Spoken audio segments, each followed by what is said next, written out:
A dor tem um som. Para a maioria de nós é um grito, um choro, um gemido agudo.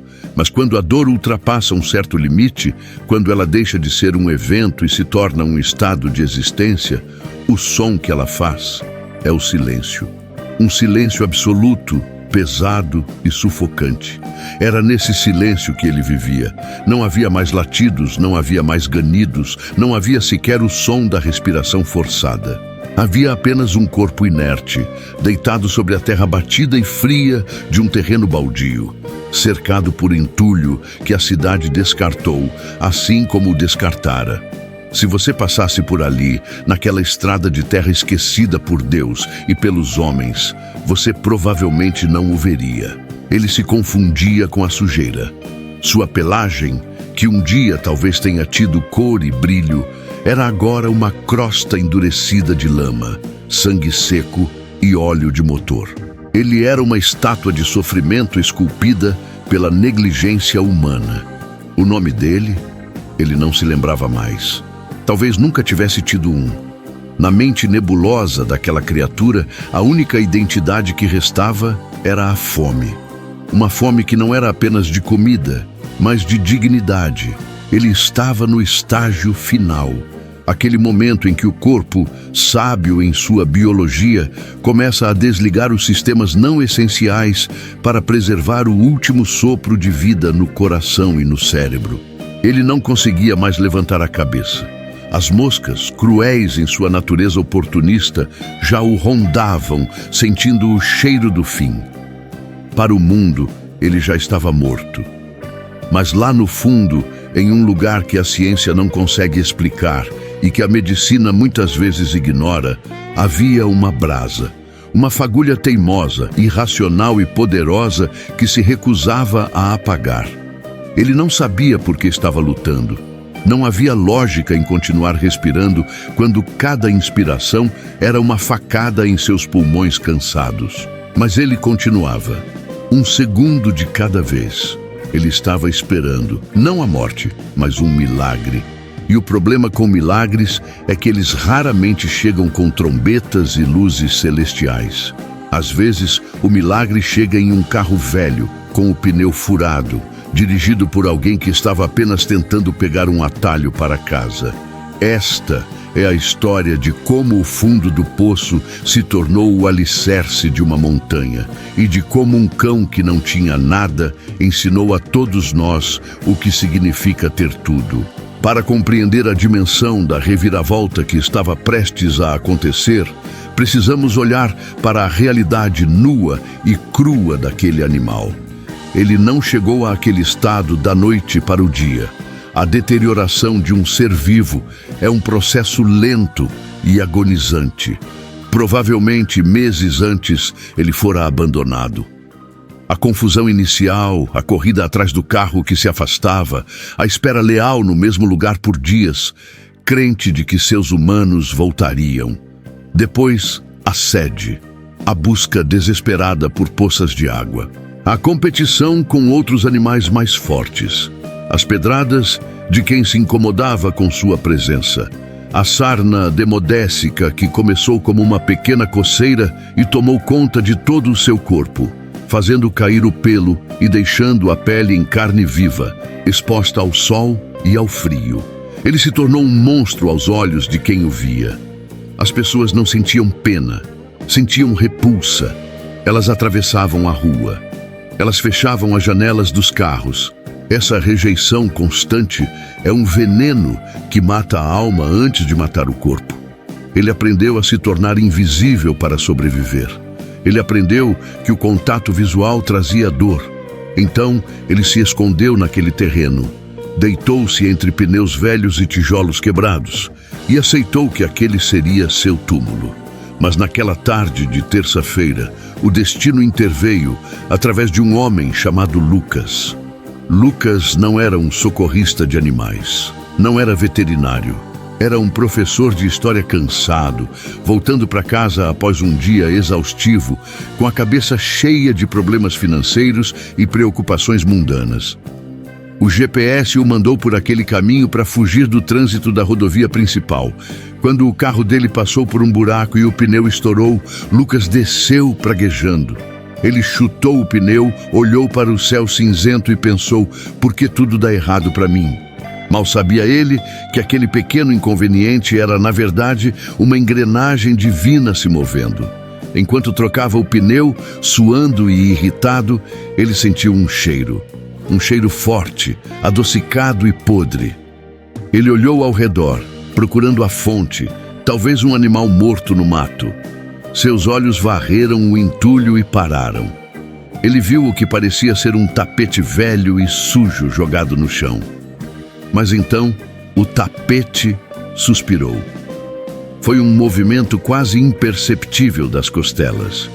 Lucas congelou. O coração dele falhou uma batida.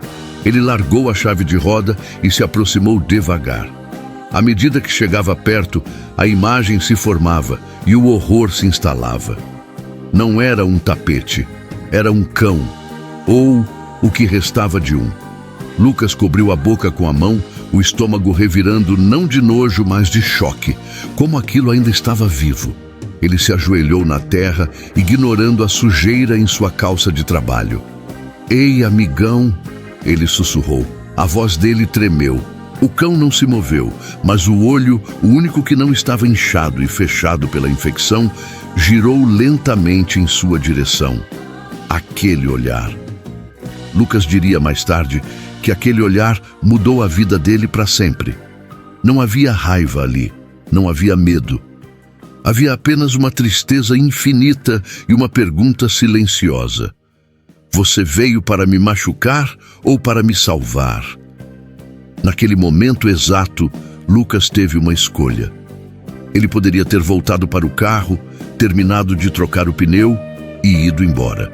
Ele poderia ter ligado para o controle de zoonoses e dito que havia um animal morto na estrada. Teria sido mais fácil, teria sido mais barato.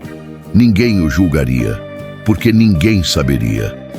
Mas Lucas olhou para aquele olho âmbar, profundo e sofrido, e sentiu uma conexão que transcendia a lógica. Ele viu a si mesmo, viu suas próprias lutas, sua própria exaustão, refletidas naquele espelho biológico quebrado. Ele tomou uma decisão. Se você está sentindo o peso dessa escolha, se o seu coração está apertado, torcendo para que a vida vença a morte, eu convido você agora a fazer parte da nossa família. Inscreva-se no canal. Ao clicar nesse botão, você nos ajuda a contar mais histórias de esperança, a dar voz aos que não podem falar e a lembrar ao mundo que a compaixão ainda existe. Junte-se a nós. Vamos continuar essa jornada juntos. Lucas não tinha luvas. Ele não tinha uma toalha. Ele tirou a própria camisa de flanela que usava por cima da camiseta, estendeu-a no chão ao lado do cão e, com uma delicadeza que ele não sabia que possuía, rolou o animal para cima do tecido. O cão soltou um gemido baixo, um som de dor que cortou o ar como uma navalha. Lucas pediu desculpas, chorando. Ele o pegou no colo. O animal era leve, assustadoramente leve, apenas ossos e pele doente. O cheiro era avassalador dentro do carro, impregnando o estofado, mas Lucas não se importou. Ele dirigiu como se estivesse em uma ambulância, falando com o cachorro o tempo todo. Aguenta firme, não desiste agora, eu te peguei, você está seguro. Ele deu um nome a ele naquele trajeto. Ele o chamou de Fênix, porque ele sabia que para aquele cão sobreviver, ele precisaria renascer das cinzas. A chegada à clínica veterinária foi uma cena de caos controlado. A recepcionista arregalou os olhos. Os veterinários correram. Colocaram Fênix em uma mesa de metal fria. O diagnóstico inicial foi uma sentença de morte lida em voz alta. Desidratação severa, desnutrição grau 5, o máximo. Anemia profunda, infecção generalizada, erliquiose, doença do carrapato e possivelmente falência renal. O veterinário-chefe, um homem experiente que já tinha visto de tudo, olhou para Lucas com compaixão e disse as palavras que ninguém quer ouvir. Ele está sofrendo muito. Talvez a coisa mais humana a fazer seja deixá-lo ir. A recuperação é improvável. A sala ficou em silêncio. O som do monitor cardíaco era fraco e irregular. Lucas olhou para Fênix. O cão, mesmo naquele estado de quase coma, levantou ligeiramente a ponta do rabo quando ouviu a voz de Lucas. Foi um movimento de 1 centímetro, um espasmo de vida, mas foi o suficiente.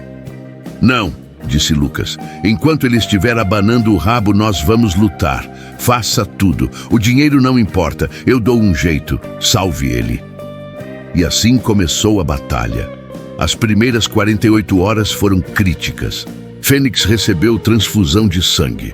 Foi colocado no soro, nos antibióticos mais fortes disponíveis, em analgésicos potentes.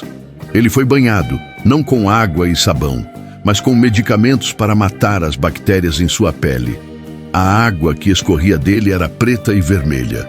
Lucas ia visitá-lo todos os dias, antes e depois do trabalho.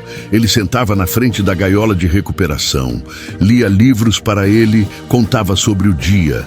Fênix passava a maior parte do tempo dormindo, o corpo exausto, tentando reparar danos catastróficos. Mas sempre que Lucas chegava, aquele olho âmbar se abria. A conexão se fortalecia no silêncio. Houve noites em que o telefone de Lucas tocou de madrugada e o coração dele parou, pensando que era a notícia do fim. Mas Fênix resistia. Ele desafiava a medicina. Ele comia, primeiro por seringa, depois lambendo a pasta calórica e finalmente mastigando ração amolecida. Cada grama que ele ganhava era celebrada como uma vitória olímpica. Mas a recuperação física era apenas a ponta do iceberg. A mente de Fênix estava quebrada. Mesmo quando a dor diminuiu, o medo permaneceu. Ele tinha pavor de vassouras. Ele tremia se alguém levantasse a voz. Ele se encolhia no canto da gaiola se um estranho se aproximasse rápido demais. Ele não sabia ser um cachorro. Ele não sabia brincar. Ele não sabia o que era um carinho sem a expectativa de um golpe subsequente. Quando Fênix finalmente recebeu alta para continuar o tratamento na casa de Lucas, ele não parecia um cão vitorioso. Ele parecia um sobrevivente de guerra traumatizado. Ele entrou na casa de Lucas com o rabo entre as pernas, andando baixo, quase rastejando. Lucas preparou uma cama macia, comprou brinquedos, encheu a casa de amor. Mas Fênix escolheu dormir no chão duro da lavanderia. Ele não se sentia digno do conforto. Ele passava horas olhando para a parede, imóvel. Lucas sentava ao lado dele, no chão frio, sem tentar tocá-lo, apenas estando presente. Eu estou aqui, Fênix. Eu não vou a lugar nenhum. A virada psicológica aconteceu em uma tarde de domingo. Lucas estava no jardim jogando uma bola para cima sozinho. Fênix observava da porta, com aquele olhar cauteloso. A bola rolou e parou perto das patas dele. Fênix olhou para a bola, olhou para Lucas. Lucas sorriu e não fez nada. Não pressionou. Fênix cheirou a bola, deu uma patada tímida. A bola rolou. Ele deu outra patada. E então, algo ancestral despertou dentro dele. O instinto de caça, de brincadeira, de alegria que estava soterrado sob camadas de trauma, rompeu a superfície. Fênix pegou a bola com a boca e pela primeira vez abanou o rabo com força total, fazendo todo o corpo rebolar. Ele trotou até Lucas e soltou a bola aos pés dele. Lucas chorou. Ali, no meio do jardim, sob o sol da tarde, ele chorou como uma criança, porque ele sabia que aquele era o verdadeiro milagre. O corpo cura com remédios, mas a alma só cura com amor persistente, paciente e incondicional. Fênix não tinha apenas sobrevivido, ele tinha decidido viver. A partir daquele dia, a transformação foi acelerada. O pelo começou a crescer, revelando uma pelagem dourada e espessa que ninguém imaginava existir sob aquela carapaça cinza. Ele ganhou músculos. Ele começou a latir para o carteiro, a correr atrás de pássaros, a roubar meias do cesto de roupa suja. Ele se tornou, em todos os sentidos, um cachorro feliz. Mas ele tinha algo a mais, uma sensibilidade que cães que nunca sofreram não possuem. Lucas percebeu isso quando levou Fênix para passear no parque. Fênix não corria para brincar com os cães mais fortes e barulhentos. Ele ia direto para os cães mais velhos, mais tímidos, ou para as pessoas que estavam sentadas sozinhas nos bancos, parecendo tristes. Ele se aproximava com calma, encostava a cabeça na perna da pessoa e ficava ali. Ele sabia. Ele reconhecia a dor nos outros porque ele a conhecia intimamente. Ele se tornou um terapeuta sem diploma. Um dia, no parque, uma senhora idosa em uma cadeira de rodas estava observando o lago, com lágrimas nos olhos. Fênix, que estava na guia longa, caminhou até ela. Ele colocou as patas dianteiras no colo dela, com cuidado para não machucar, e lambeu as lágrimas do rosto dela. A mulher abraçou o pescoço dele e chorou copiosamente. Lucas se aproximou pedindo desculpas, mas a mulher sorriu entre as lágrimas. "Não peça desculpas", ela disse.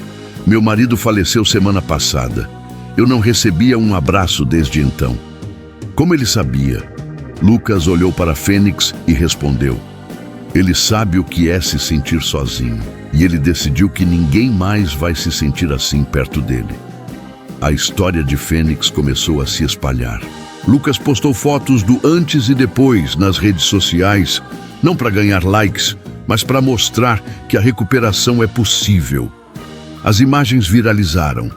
Pessoas de todo o mundo mandavam mensagens dizendo que a história de Fênix as inspirou a não desistir de suas próprias batalhas. Pessoas com depressão, pessoas lutando contra doenças graves, pessoas que se sentiam descartadas. Fênix se tornou um símbolo, um farol de esperança. Ele provou que não importa o quão fundo seja o buraco, não importa o quão sujo você esteja, não importa quantas vezes o mundo te chutou. Se houver uma fagulha de vida, existe a chance de um incêndio de glória. Mas a maior transformação não foi a de Fênix, foi a de Lucas. O professor cansado, endividado e pessimista desapareceu. No lugar dele, surgiu um homem que via propósito em cada dia. "Ele me salvou", Lucas costuma dizer. "Eu achei que estava salvando um cachorro na beira da estrada, mas eu estava salvando a mim mesmo." Ele me ensinou a gratidão. Ele acorda todo dia como se fosse o melhor dia da vida dele, só porque tem comida na tigela e um teto sobre a cabeça. Quem sou eu para reclamar da vida quando tenho esse professor ao meu lado? Hoje, Fênix não é apenas um cachorro. Ele é uma lenda local. Ele visita hospitais infantis como cão de terapia. Ele entra nos quartos onde crianças com câncer lutam suas próprias batalhas silenciosas e por alguns minutos a dor desaparece. Ele deixa as crianças fazerem tranças no seu pelo dourado. Ele dorme ao lado das camas. Ele absorve a tristeza do ambiente e a transmuta em paz. As cicatrizes em sua pele, agora cobertas pelo pelo, são medalhas de honra. Elas contam a história de onde ele esteve, mas o brilho em seus olhos conta a história de para onde ele vai. A jornada de Fênix nos força a fazer perguntas desconfortáveis. Quantos Fênix passamos na rua todos os dias e ignoramos? Quantos milagres deixam de acontecer porque estamos ocupados demais olhando para os nossos próprios problemas? O mundo diz que não podemos salvar a todos. A lógica diz que é apenas um cachorro em meio a milhões.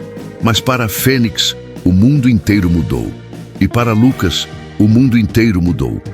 A matemática do amor não é sobre quantidade, é sobre intensidade. Salvar uma vida pode não mudar o mundo, mas muda o mundo daquela vida para sempre. Quando olhamos para a foto daquele ser irreconhecível no meio do lixo e a comparamos com o cão majestoso que corre nos campos hoje, vemos a prova física de que o amor é a força mais poderosa do universo. Não é um clichê, é uma realidade biológica. O amor curou as células de Fênix. O amor reestruturou seu cérebro. O amor o trouxe de volta dos mortos. E talvez você, que está ouvindo isso agora, esteja passando pelo seu próprio inverno. Talvez você se sinta como Fênix estava naquele terreno baldio, sozinho, machucado, invisível. Talvez você ache que suas cicatrizes são feias demais para serem amadas. Se você se sente assim, olhe para essa história, olhe para a resistência. Acredite que o seu Lucas pode estar virando a esquina agora mesmo. Ou, melhor ainda, seja você o Lucas na vida de alguém. Olhe ao seu redor. Quem precisa da sua mão estendida hoje? A vida é feita de ciclos de quebra e reconstrução. Fênix foi quebrado em 1000 pedaços, mas quando foi remontado, as peças foram coladas com ouro. Ele é mais forte agora do que jamais seria se não tivesse sofrido. Ele é mais doce, ele é mais grato. A dor não foi o fim da história dele, foi o capítulo que deu profundidade ao final feliz. Então, da próxima vez que você vir um animal na rua, não desvie o olhar. Não tenha medo da dor que você vê. Tenha a coragem de ser o agente da mudança. Pare o carro, ofereça água, faça um carinho, porque você nunca sabe quando está diante de um rei disfarçado de mendigo. Você nunca sabe quando está diante de um milagre esperando para acontecer. Fênix ainda vive com Lucas. Ele dorme na cama agora, ocupando mais espaço do que deveria, roncando alto. Ele tem pesadelos de vez em quando, mas quando acorda assustado, Lucas está lá para acariciar sua cabeça e dizer: está tudo bem. E Fênix suspira, fecha os olhos e volta a dormir, sabendo que a escuridão ficou para trás. Ele venceu. E ao vencer, ele nos deu a todos um presente: a certeza de que nunca, jamais devemos perder a esperança. Se essa história tocou o seu coração, se você sentiu a dor e a alegria da jornada de Fênix, compartilhe este vídeo. Vamos espalhar a mensagem de que a resiliência é real e que o amor cura. Deixe seu like, inscreva-se no canal e ative as notificações para mais histórias que nos lembram o que significa ser verdadeiramente humano. Obrigado por assistir. E lembre-se, seja a luz na escuridão de alguém hoje. Até a próxima.